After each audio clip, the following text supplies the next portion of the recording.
What's up, everybody? It's your coach Jaren here with Forge. Now, one of the first foundational movement patterns that we need to learn is the squat. This is important because being able to maintain the ability to squat through a full range of motion will ensure that you have healthy knees, healthy hips, general levels of flexibility, and are able to do things like get up and down out of a chair for the rest of your life. Squatting can take a lot of forms. We can squat with kettlebells, we can squat with barbells, we can squat with just our body weight. So the particular aspect and the reason that you're squatting or the lift that you're trying to train will vary based on your goals. If you're trying to develop maximal strength, then learning a barbell back squat will be the direction that you like to head.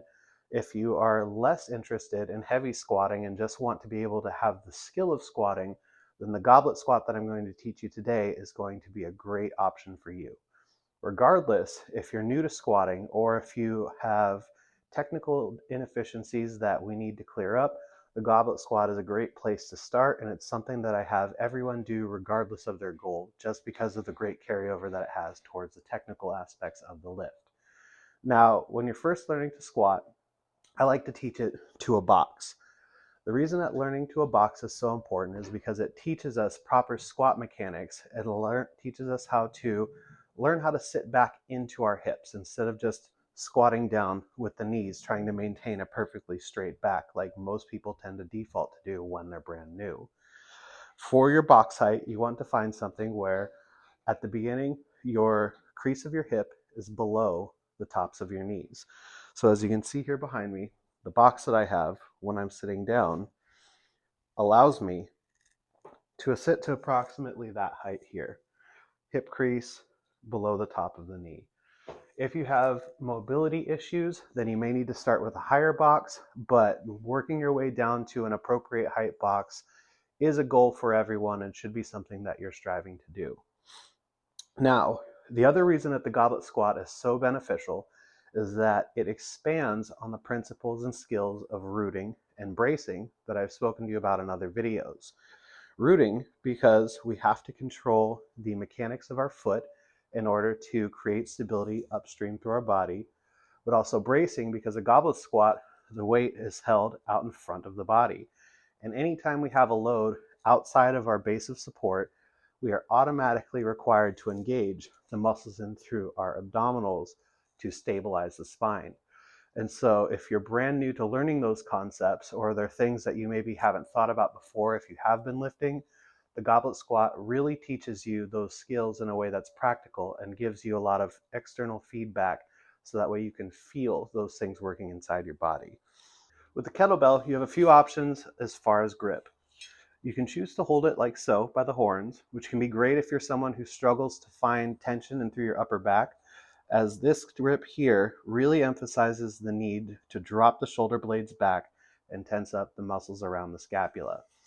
You can also choose to hold the weight like so, which would be the grip you would use if you were doing this exercise with a dumbbell. To perform the goblet squat, you're going to take a stance that is approximately hip width apart, possibly a little bit wider.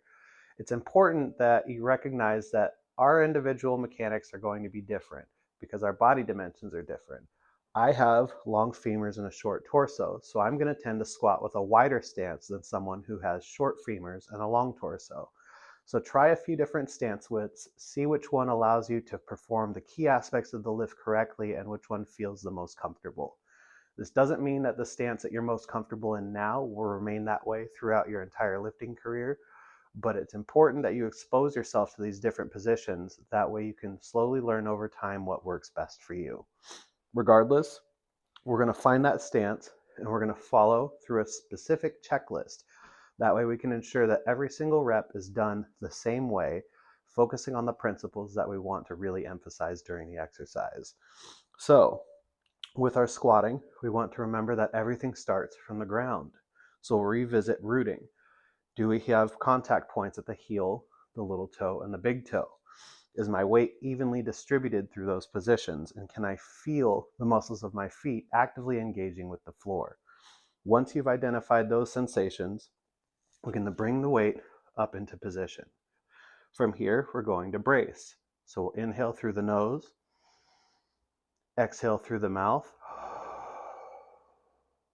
Feel the rib cage drop and the obliques turn on. Then we're going to inflate.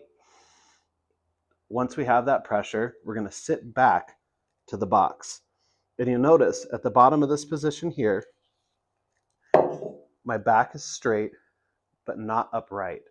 It's impossible to squat with your back completely straight and tall. You will require some amount of forward lean, but the degree of forward lean is going to depend on your individual leverages and limb lengths.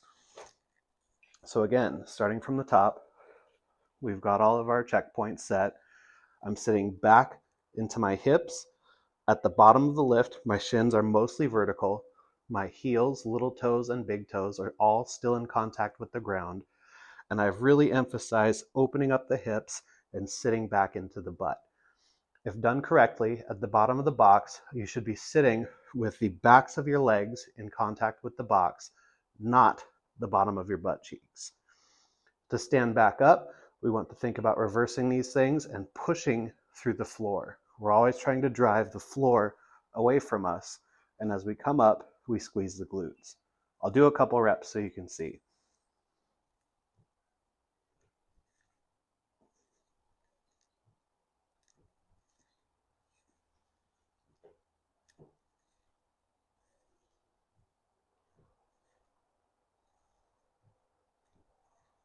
You can see from both of these angles that I'm keeping my entire body engaged and focusing on moving as one coordinated unit.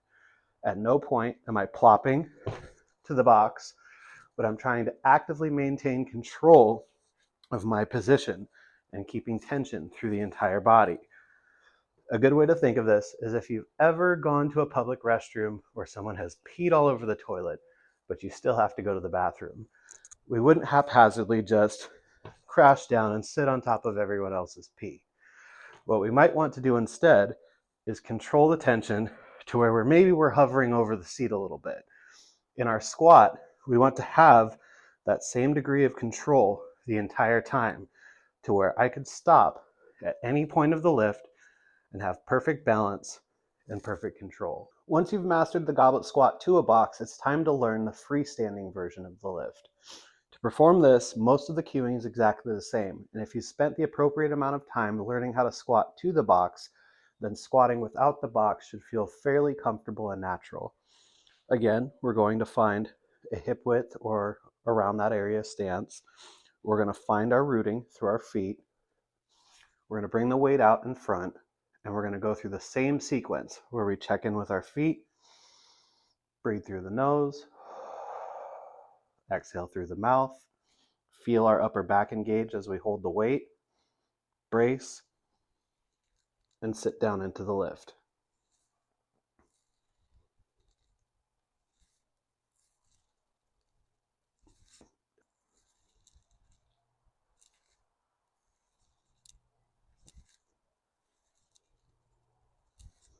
If you're somebody who struggles with hip mobility, another great variation of the exercise is called the prying goblet squat.